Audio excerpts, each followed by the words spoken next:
Қызметті пайдалану үшін YouGov.kz порталына кіреміз. Сізге авторизациядан өтудің бірнеше нұсқасы ұсынылады. Біз бір жолғы жасырын сөзді таңдаймыз.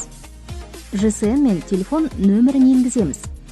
Егер сіз мобильді азаматтар базасында тіркелсеңіз, телефоныңызға кіруге рұқсат беретін SMS-код келеді. Әрі қарай басты беттен жұмысқа орналастыру және жұмыспен қамтылу сілтемесіне өтеміз. Оның ішінен жұмыссыз ретінде тұлғаларды тіркеу қызметін таңдап, онлайн сұрау жасаймыз.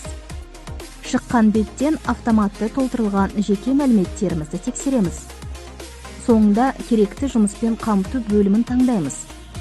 Растау белгісін қойып, әрі қарай батырмасын басамыз. Екінші қадамда біліміңіз және бұдан бұрын істеген жұмысыңыз жөнінде мәліметтерді толтырыңыз.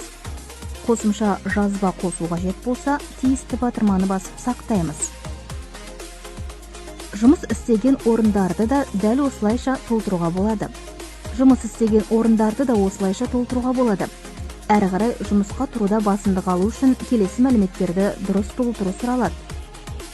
Жұмыссыз болу себебі, есепке тұру мақсаты, білім деңгейі, икемі бойынша мәліметтерді толтыру қажет.